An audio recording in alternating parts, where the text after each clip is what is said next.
Hi. Welcome back to Evangel Kids Online.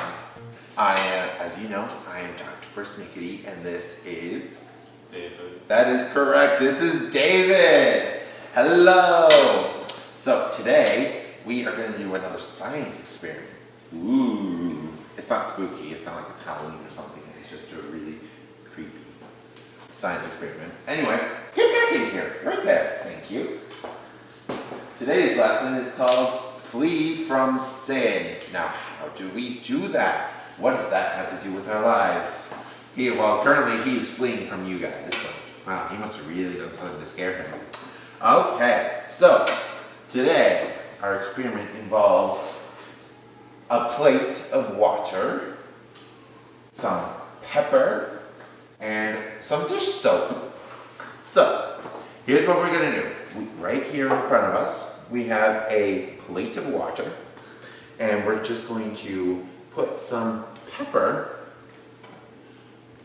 into the water, right there. We're just going to cover the surface of the water with the pepper. Now, as you can see, we've got the pepper on the surface of the water, and when I put my finger into it, nothing really happens. We might even get some pepper on my finger. See? Get pepper on your finger. Nothing really happens. Yeah. So what do? We take some dish soap, just put some on our finger, and we just put it into the water, just like that. Wow, look at that. Okay, so. That was crazy. That is crazy. Now how does that work? Well, scientifically, water's molecular structure causes it to have something called surface tension. That tension makes water pretty poor at washing stuff by itself, because all the pepper would just simply sit on top of the water. So when we're washing dishes, that's why we use dish soap, because water needs a little helper to get rid of the dirt so we can eat food on the plates again. I see. Now,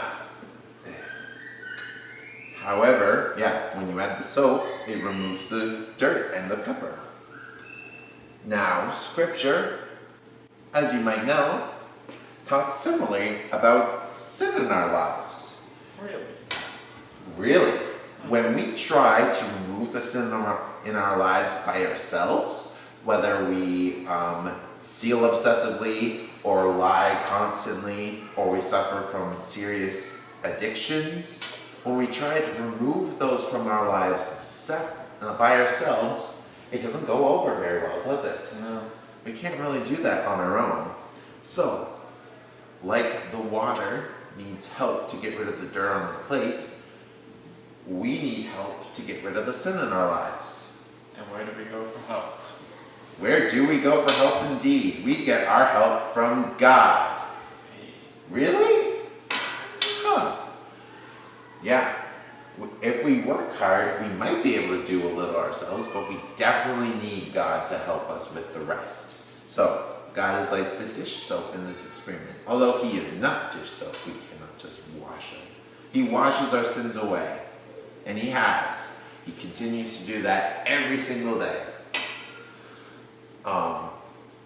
When we surrender our hearts to God, He empowers us to flee from sin and live holy lives following Him. Here's a little Bible verse to you before we end today. A little scripture for you to have before we go. 1 Timothy 6:11 says, "But you, man of God, flee from all sin and pursue righteousness, godliness, faith, love, endurance, and gentleness." Well, that's all the time that we have for today. Just before we leave, though, come back here, just take a moment to reflect on what might be, on some sin that you may have in your life, and just say a prayer to God, offering it up to Him, and He will cleanse you completely. And try not to do it again. He will forgive you if you do it again. But with him, and whenever you feel the temptation to sin again, turn to him and he will help you with it. Bye for now. Thanks for tuning in. See you next time. See you next time. Bye-bye.